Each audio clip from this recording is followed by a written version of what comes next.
Hello everyone, আসসালামু আলাইকুম। সবাই কেমন আছেন? আশা করছি সবাই ভালো আছেন। আমিও ভালো আছি আল্লাহর রহমতে। চলে আসলাম নতুন আরেকটি ব্লগ নিয়ে। আর এই ব্লগটি হচ্ছে ফাল্গুনের বসন্তের একটি স্পেশাল ব্লগ। ফাল্গুনে বসন্তে আমরা কোথায় ঘুরতে গিয়েছিলাম, সেখানে যেয়ে কি করলাম, কেমন এনজয় করলাম, সবকিছু নিয়েই থাকছে আজকের এই ব্লগ।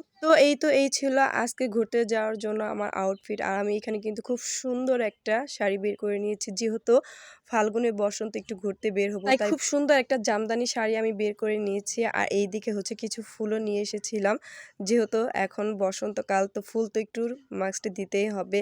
আর এইখানে আমার ভাগ্নে হচ্ছে হাতে একটু ফুল পরিয়ে দিচ্ছিল, সাথে কিন্তু আমি মাথায় খোপার মধ্যে একটু ফুল দিয়েছিলাম। তো যাই হোক, রেডি হয়ে কিন্তু ফাইনালি আমরা হচ্ছে ঘুরতে বের হয়ে গেলাম।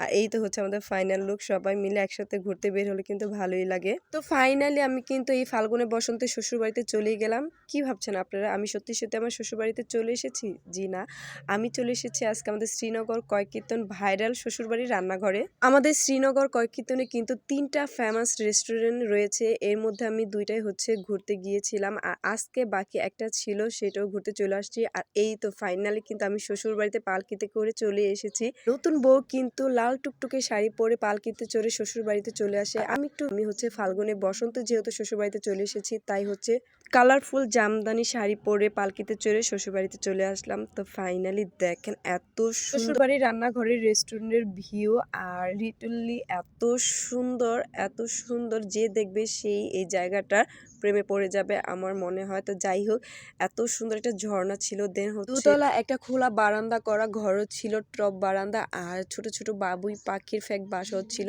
দেখতে যে কি সুন্দর লাগছিল মাশাআল্লাহ। তো এইদিকে হচ্ছে আমি ঝর্ণার সাথে একটু ভিডিও ক্লিপ নিয়ে নিচ্ছিলাম। এই জায়গাটা খুবই সুন্দর লাগছিল আমার। আমি কোন দিক থেকে একটু দাঁড়ালে বেটার লাগবে ছবি তোলার জন্য সেটা ভাবছিলাম। দেন হচ্ছে একটু সুন্দর সুন্দর ভিডিও ক্লিপ অ্যান্ড হচ্ছে পিকচার তুলে নিলাম। তো ফাইনালি আমার মেয়েও দেখেন কি সুন্দর করে পেছন সাইড দিয়ে হচ্ছে ঝর্ণাগুলো দেখতেছিল।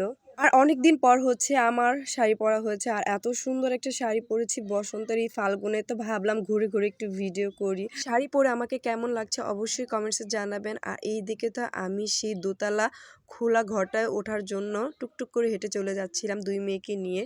কোথাও ঘুরতে গেলে আমার 2 মেয়ে যে এত খুশি, এত পরিমাণ খুশি হয় কি বলবো। ওদের এই খুশি দেখে তো আমার ভীষণ ভালো লাগে কোথাও ঘুরতে গেলেও। তো যাই হোক, ফাইনালি আমি কিন্তু সেই দোতলা কাঙ্ক্ষিত ঘরটায় আমি এখন উঠেই গেলাম। কাঠ আর টিনের এত সুন্দর ডিজাইন করা এই খোলা দোতলা ঘরটা খুবই সুন্দর লাগছিল দেখতে। আর এই ঘরে যখন উপরে দাঁড়িয়ে আমি এই শ্বশুরবাড়ির রান্নাঘরের রেস্টুরেন্টের ভিউটা নিচ্ছিলাম, জাস্ট ওয়াও, কি পরিমাণ যে সুন্দর লাগছিল, জাস্ট আপনারা দেখেন গাইস। এত পরিমাণ ভালো লেগেছে আমার কাছে রেস্টুরেন্টের এই ভিউটা উপর থেকে দেখতে, আর ঝর্ণাটা যেন খুবই সুন্দর লাগছিল। তো যাই হোক, এইখানে আমি উপর থেকে একটু ভিডিও ক্লিপ নিচ্ছিলাম। আর এইদিকে আমার ভাগ্নিরা তো সুন্দর ঘোরাঘুরি করতেছিল, আর আমি উপরে উঠে এই দোতলা ঘরের মধ্যে দাঁড়িয়ে ভিডিওগুলো করছিলাম। আর দেখেন কি সুন্দর বাবুই পাখির একটা ফ্যাক বাসা ঝুলছিল এই ঘরের যে টুই ছিল, ওই টুইয়ের মধ্যে সুন্দর করে। আর এত সুন্দর লাগছিল বাবুই পাখির বাসাটা। দেন হচ্ছে আমি এই ঘরে দাঁড়িয়ে কিছু ভিডিও ক্লিপ নিচ্ছিলাম। আমার কাছে ওভারঅল এই ঘরটা খুবই সুন্দর লেগেছিল, যেহেতু একেবারে খোলা ছিল, বাট হচ্ছে দোতলা এই ঘরটা কিন্তু খুবই সুন্দর। তো ঘুরে ঘুরে ঘরটার মধ্যে আমি একটু ভিডিও ক্লিপ নিয়েছিলাম এইদিকে। আর এই ঘরের মধ্যে দাঁড়িয়ে কিন্তু এই রেস্টুরেন্টের পুরো ভিউটা দেখতে ওভারঅল খুবই সুন্দর লাগে, যেমন চারিপাশের দিকটাও সুন্দর লাগে। একদিকে হচ্ছে প্রকৃতির সৌন্দর্য দেখা যায়, তেমনি আরেক দিকে রেস্টুরেন্টের খুব সুন্দর একটা ভিউ দেখা যায় এই ঘরের মধ্যে দাঁড়িয়ে। তো যাই হোক, ঘরের মধ্যে কিছু ভিডিও ক্লিপ নিয়ে তারপর হচ্ছে আমি নেমে চলে আসলাম আবার নিচে। এইদিকে হচ্ছে আমার ভাগ্নি, আমি সবাই একটু ফুলে ভিডিও হাতের ক্লিপ নিচ্ছিলাম। শ্বশুরবাড়ির রান্নাঘরের ডেকোরেশন এত সুন্দর করে করেছে, এখানে শুধু বড় মানুষই ঘুরে আনন্দ পারবে না, এখানে কিন্তু বাচ্চাদের জন্য খেলাধুলার জন্য কিড জোনও আসতে, বাচ্চারাও কিন্তু খেলাধুলা করতে পারবে, খুব আনন্দ সহকারে ঘুরতে পারবে। তো যাই হোক, আমার মতো যাদের ছোট ছোট বাচ্চা আছে, এই আপুর হচ্ছে খুব সুন্দরভাবে এখানে খাওয়া দাওয়া করতে পারবে, ঘুরতে পারবে, ভিডিও ক্লিপ নিতে পারবে, কোনো সমস্যা নেই, কারণ বাচ্চারা খেলাধুলা করবে, এইদিকে মায়েরা হচ্ছে একটু ঘোরাফেরা করতে পারবে। তো যাই হোক, এখানে কিন্তু আমরা খাওয়া দাওয়া শুরু করে দিচ্ছি অলরেডি, কারণ শ্বশুরবাড়ির রান্নাঘরে এসে তো অনেক ঘোরাঘুরি করলাম, সুন্দর সুন্দর ভিডিও ক্লিপ অ্যান্ড পিকচার তুলে নিলাম। আর এত ঘোরাঘুরি করতে করতে কিন্তু অলরেডি ক্ষুধাই লেগে গেছে। তো এখানে আমি বিফ খিচুড়ি অর্ডার করেছিলাম, পাশাপাশি ছিল আমাদের মেয়েদের খুবই পছন্দের ফুচকা। আমি হচ্ছে রেগুলার ফুচকা নিয়েছিলাম কারণ আমি দই ফুচকাটা তেমন পছন্দ করি না খেতে। তো খাওয়া-দাওয়া শেষে এদিকে হচ্ছে আমার ভাগ্নিরা দোলনায় দুলতেছিল। আর আমার মেয়ে তো বড় মেয়ে তো ভীষণ খুশি। সে যে কি সুন্দর করে খেলাধুলা করতেছে, এত আনন্দ।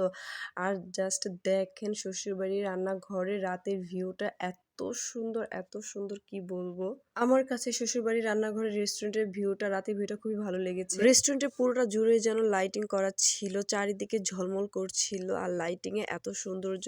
আমি ঘরে উঠে তো আবার একটু ভিডিও করে নিচ্ছিলাম। রাতের ভিউটা দেখেন উপর থেকে কি সুন্দর লাগছিল। দিনেও খুব সুন্দর লাগছিল এবং রাতে তো আরো বেশি ভালো লেগেছিল আমার কাছে। ওভারঅল খুবই সুন্দর লেগেছে। আজকের দিনটা এত সুন্দর কেটেছে অ্যান্ড এত আনন্দ করেছি। তো যাই হোক, অনেক আনন্দ করেছি, অনেক ঘোরাঘুরি করেছি। এখন হচ্ছে বাসায় যাওয়ার সময় হয়ে গেছে। তো যাওয়ার আগে হচ্ছে আমার ছোট মেয়েকে নিয়ে একটু দোলনায় দুলতেছিলাম। আর এই তো এত সুন্দর লেগেছে এই রেস্টুরেন্টের পুরো ভিউর মধ্যে হচ্ছে আমার এই জায়গাটা বেস্ট মনে হয়েছে। এত সুন্দর একটা গাছ, পাতা ছাড়া গাছের মধ্যে ছোট ছোট বাবুই পাখির ফ্যাক বাসা অ্যান্ড হচ্ছে পুরো গাছটা জুড়ে কিন্তু লাইটিং করা ছিল। খুবই সুন্দর লেগেছিল আমার এই জায়গাটা অ্যান্ড হচ্ছে যাওয়ার সময় আমি এই গাছের মানে নিচে বসে কিছু ভিডিও ক্লিপ নিচ্ছিলাম। গাছের মধ্যে কিন্তু এখানে লাইটিং করা ঝাড়বাতির মতোও ছিল। আমি সঠিক এটার নাম জানি না, বাট আমার কাছে খুবই সুন্দর লেগেছিল। এত সুন্দর পূর্ণিমার রাতের মতো মনে হচ্ছিল, চারিদিকে লাইটিং করা। যাই হোক, আমার কাছে তো খুবই ভালো লেগেছে। আপনারাও যদি এইরকম সুন্দর একটা রেস্টুরেন্টে এসে ঘুরতে চান তাহলে অবশ্যই কিন্তু আমাদের শ্রীনগর কয়কীর্তন এই শ্বশুরবাড়ির রান্নাঘরে চলে আসতে পারেন।